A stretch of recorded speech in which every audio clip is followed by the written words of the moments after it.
جاتے ہیں۔ ایک باقاعدہ وظیفہ بعض لوگوں نے بنایا ہوا ہے کہ جب بھی مشکل آئے نا تو پھر مولا علی کو پکارو۔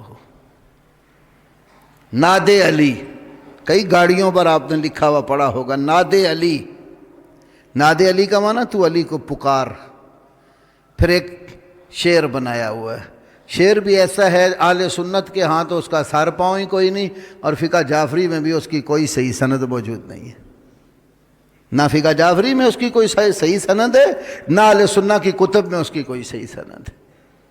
ناد علی مظہر العجائب،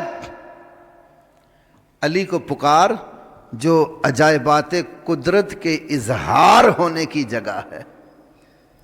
تجد ہو اولا لقا فی المصائب، مصیبتوں اور دکھوں میں مولا علی کو مدد کرنے کے لیے تم حاضر پاؤ گے۔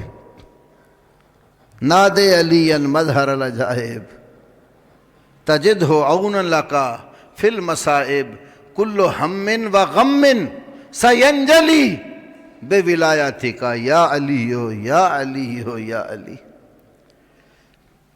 مولا علی کا بھی تو یہ سبق نہیں تھا، حضرت علی نے بھی یہ سبق نہیں دیا کہ دکھ آئے تو مجھے پکارو، پریشانی آئے تو مجھے پکارو۔ اگر وہ اتنی مشکل حل کرنے والے ہوتے، ان کا تو خود اتنی تکلیفیں آئیں۔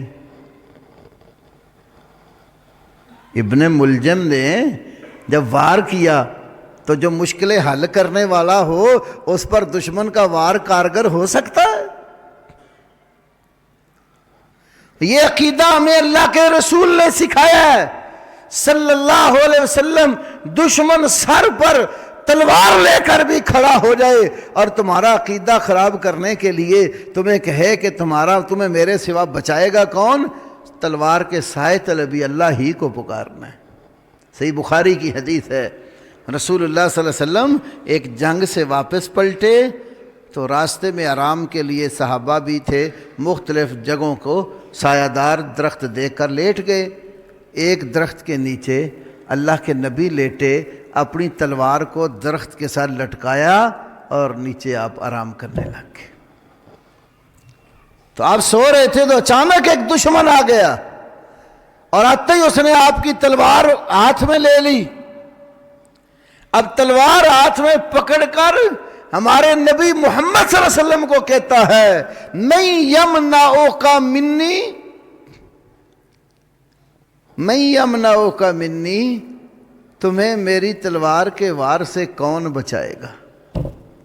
اب رسول اللہ کے پاس کوئی اسلحہ نہیں ہے، آپ کی تلوار تو دشمن نے تھام لی ہے، تو کیا آپ نے یہ کہا کہ میرے پاس مولا علی ہیں وہ ابھی آ جاتے ہیں؟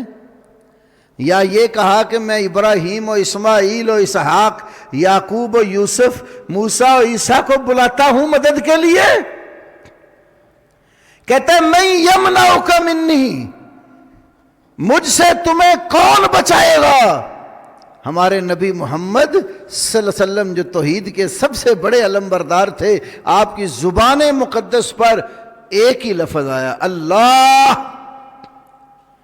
تیرے وار سے مجھے بچانے والا میرا اللہ ہے۔ اللہ کا نام آیا، اس دشمن کے ہاتھ سے تلوار گر گئی۔ آپ نے اپنی تلوار پکڑ کر بتا تمہیں کون بچائے گا؟ اب وہ تھا نا کئی الہوں کو پوجنے والا، کئی مشکل کشاؤں کے نام کی دہائی دینے والا، ایک اللہ کو ماننے والا نہیں تھا، معذرت اور معافی مانگنے لگ گیا۔ تو ہم شرک کرنے والا بندہ بزدل ہوتا، وہ جگہ جگہ سے ڈرتا ہے، اور اللہ کو ماننے والا، توحید والا، وہ اللہ کے سوا کسی سے ڈرتا ہی نہیں ہے۔